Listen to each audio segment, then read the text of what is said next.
Okay, out in the distance are two nutria, and here is where they used to tie up the boats when this was the main channel of the Willamette River instead of just a little inlet on the side.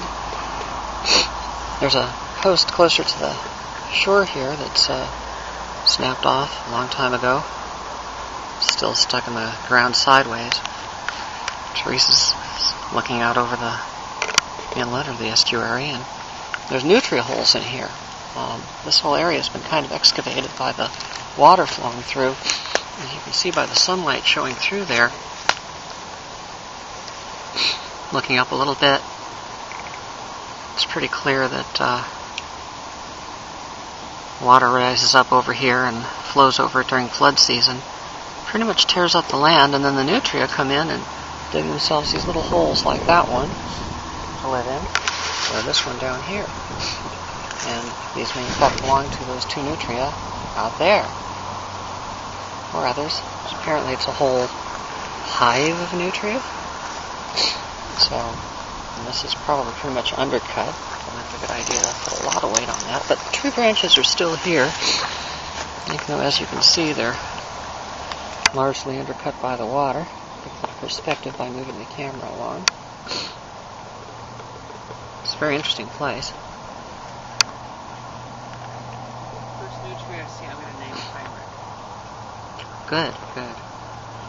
But there's all kinds of caved-in areas like this. It goes down about 4 feet down there.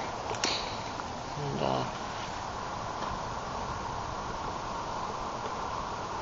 it's way, way out in the middle of no place. It's easy to see from the road, which is right out behind us, looking out that way. But to get here, you have to climb all over hell and back.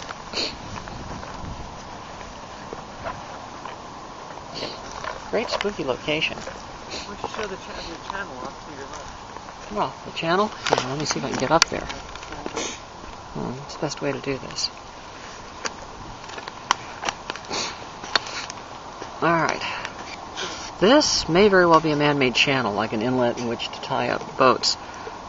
It doesn't open up like one would expect it to if it were natural. There's no reason for the water to go all the way back in here, but it goes back there a couple hundred feet that direction, which is where we came from. You can see people make it up from time to time. Here's a egg crate or a apple box or something, and various pieces of plastic. People don't come up here a lot, but it's like standing on a beaver dam. Now, some of these things you can see here are chewed through, so that clearly shows that part of it is a nutria location, and they built it themselves. Oh, there's lots of nutria stuff here. Yeah, there's some more nutria. But some of it is actually chopped off as people came through here and cleared it for themselves.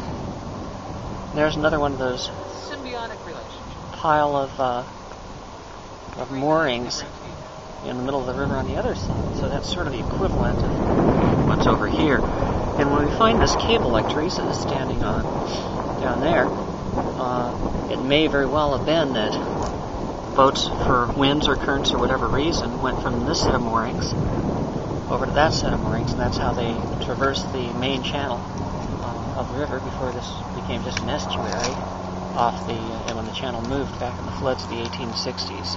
So yeah, that's about all we have from here. I guess I'm going to make my way down this hill here myself and see if I can't get the hell out of here without running into these thorns that are everywhere.